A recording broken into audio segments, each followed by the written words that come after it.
today's video, we are going to be spending the next couple of days in Lake Como. So I'm going to be taking you guys all around. Good morning from Lake Como, Italy. Welcome back to my channel. If you're new around here, I'm Amy from REBELLE Nutrition, and today's video, we are going to be spending the next couple of days in Lake Como. So I'm going to be taking you guys all around. First things first, I will say, we booked this trip very late notice, and so there really weren't any hotels available, so we are staying actually in the city of Como. But what we realized as soon as we got here last night is that the city of Como is kind of more like the transportation hub. Like, you probably don't want to stay, I'm trying to speak quietly because people could probably hear me, you probably don't want to stay in this city. You want to stay up further north in the lake. So the cities are like Bellagio, Tremezzo, and Verona. They're like further up north in the lake. Those are where more of the like really fancy hotels are, and where a lot of the pictures you see on Instagram, they're taken from one of those three areas. So today we are going to take a ferry boat over there and do some exploring. But don't get me wrong, the view from our hotel is still really beautiful. Like, you can still see all the buildings. I mean, minus that like construction thing in the background, but you can still see all the like beautiful buildings on the cliffs. And my cappuccino, I'm very excited about. Oh, by the way, I'm telling you guys this at the same time I'm telling Eric this, because I didn't tell him this yesterday, but when I was on the train yesterday, you know how YouTubers, when they're like greeting their audience, they'll say like, they'll call them something? Well, I thought of something like ciao bellas, because bellas is like rebelle. Oh yeah. And then I was thinking bellas is Italian. I like I'm that. Italian and I'm in Italy, and I'm saying ciao bellas. And our dog is named Bella. And our dog is named Bella. So maybe let me know, you guys, in the comments if you like being referred to as bellas. So if I start all the rest of my vlogs saying ciao bella, no matter where I am, give me like a thumbs up. Oh yeah, give me this emoji. Oh my god, give me this emoji in the comments if you want to be referred to as ciao bellas. Okay, so we are in Bellagio now. We just stopped and I had a Diet Coke and Eric had some wine at a little cafe, and now we are walking to, it's supposed to be kind of like a lookout point called Villa Cervioni. We've kind of walked through the town a little bit. I showed you guys some footage there. There's lots of cute little restaurants and like cobblestone streets, so it's really cute. But I'm really trying to find like a good view because of all the high mountains, so we're kind of like hiking up right now to try and get to this lookout. Hopefully we can find a cute little cafe or something, have some wine and a view, but to be honest, I'm not sure if we're going the right way, so I'll let you know in a couple minutes. So we ended up walking for a while. We did not find the lookout. It looked like it was like blocked off or something. But anyways, we found this cute little wine bar.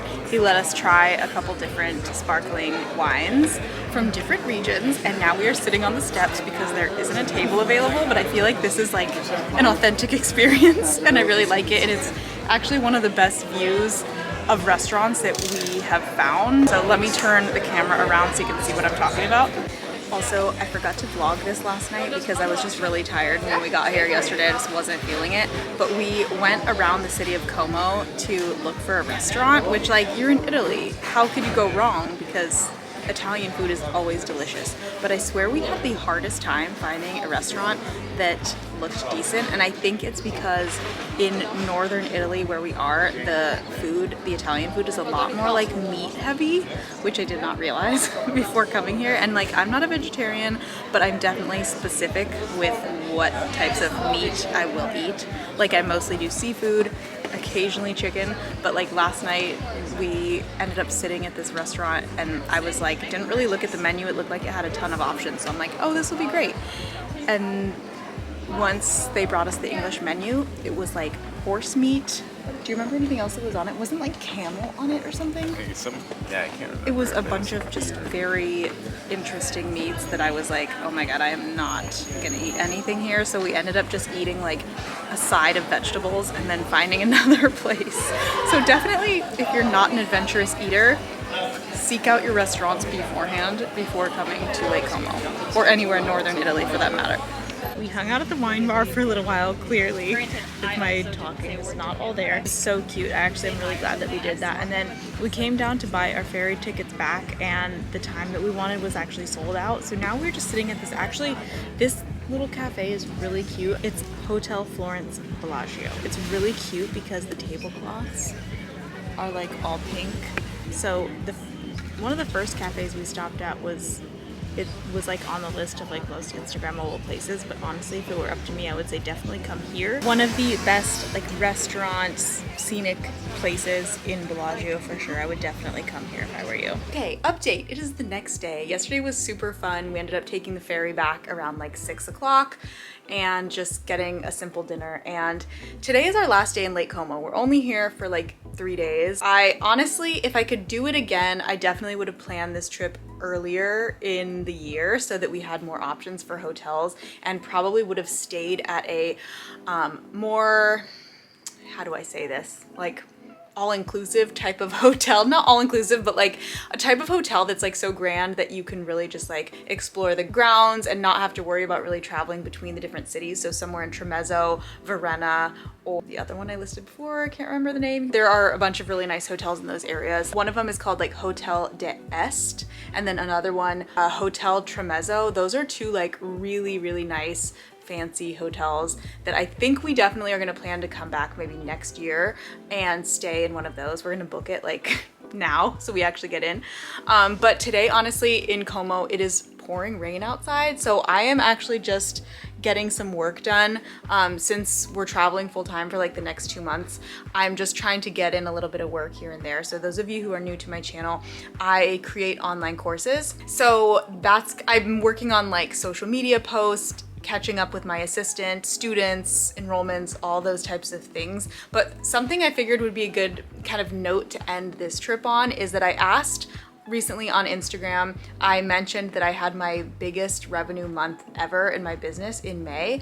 We did a little over $650,000 in course sales in 1 month, which honestly still blows my mind. So I asked on Instagram like what kind of questions you guys had about that. I usually, if you look back at some of my older videos on this channel, I've done a couple different revenue reports, just talking about in depth on like how I make that amount of money, what my expenses are, how much I'm paying in taxes on that amount. What the process looks like, because I like to be really transparent so that if somebody else wants to build a business like the one I have, they can take what I'm saying and make their own. So let me look at Instagram real quick. I was gonna try and answer some of the revenue report questions that I got from you guys. Okay, so a couple people asked like, do you ever worry if you'll run out of an audience? Silly, I know, but curious. So I think they're saying like, you've sold so many courses at this point, do you ever worry that you've sold to everybody that's gonna buy and like you're just gonna stop? Honestly, I don't, and it's not because I don't think that that's a possibility, but I just don't choose to think about things that aren't productive. So like, why would I spend my time worrying about something? Instead, if I have a thought like that, I am gonna figure out ways to make that not happen, if that makes sense. So that's why I'm consistently creating social media content, growing my audience, so that I'm always kind of bringing in new potential students to my audience to offer my course to and make sales. So no, I don't really worry about it. I feel like it's those types of fears, like running out of an audience or, you know, your business falling apart or anything like that. It's not that those things aren't possible. It's not that they couldn't happen, but like as an entrepreneur, you really have to focus on having a positive mindset and not focus on the things that are negative and not helpful. Like instead, like be proactive, figure out a way so that that isn't going to happen.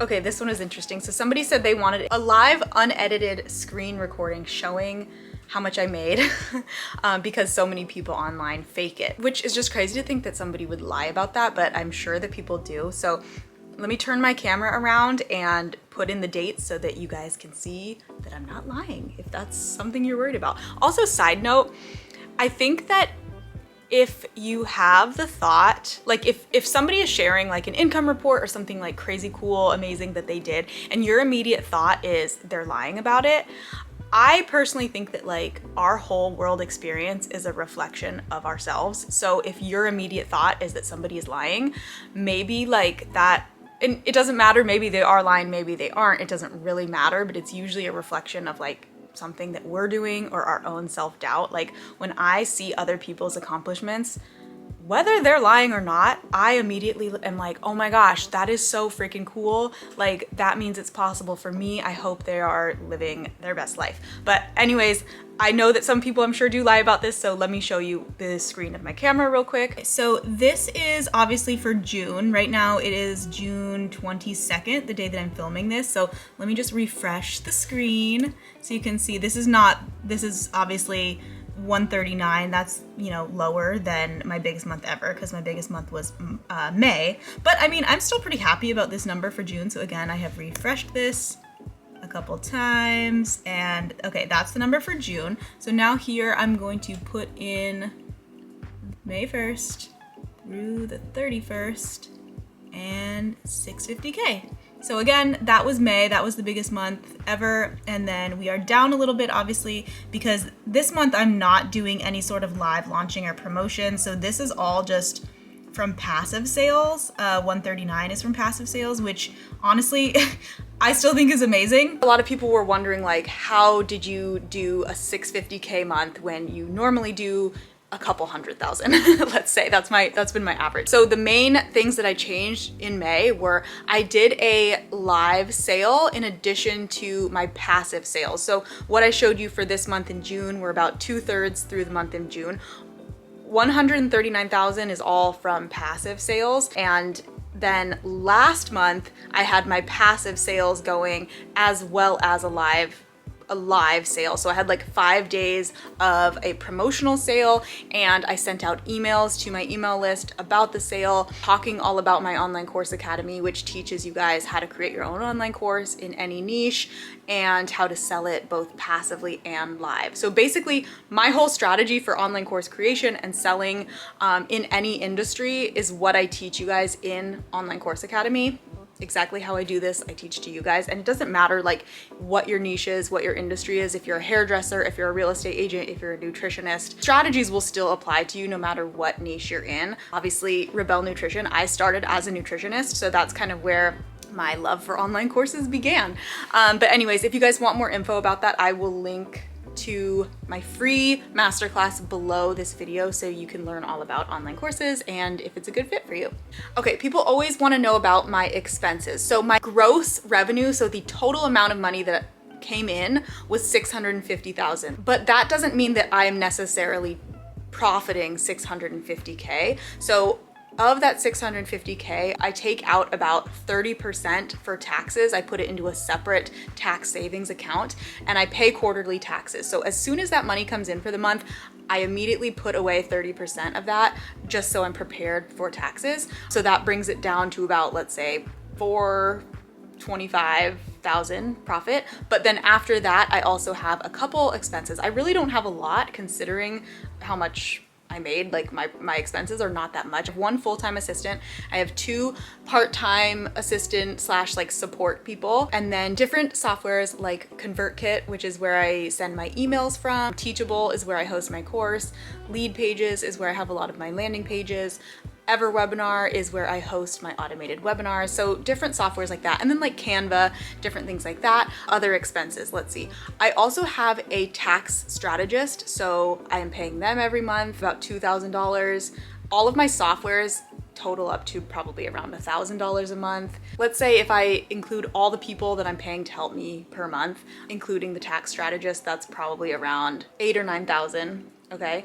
Plus the software is about another 1,000, so that's about 10,000. And then and then the only other real expenses are travel related expenses are always something that is a business expense for me because, you know, when I'm taking photos, video content, traveling, flights, hotels, things like that, those are all also expenses for my business. However, in May, I don't think I really traveled anywhere. So I didn't really spend a lot on travel related expenses. So really my expenses for May, I made 650K, took about, let's say 200,000 of that for taxes, and then another 10,000 for just contractors, my assistant, different softwares, things like that. So I mean, the total profit in May was over 400,000, which is crazy considering that like you can create an online course for a couple $100s if you're just starting out. It's very inexpensive. You don't have to use ads. I actually don't teach ads at all because I don't use ads.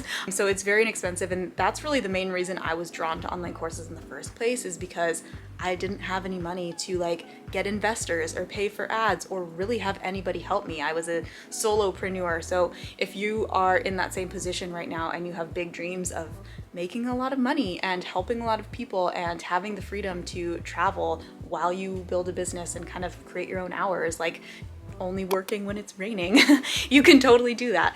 So I know this vlog was kind of a mixture of like travel and work related stuff, but I appreciate you guys so much for watching. Be sure to hit the red subscribe button below if you're into travel and online courses. And if you want to learn more about Online Course Academy, if it's right for you and how to get started, I'm going to link to my free masterclass below this video. And I will see you guys in the next video. Bye!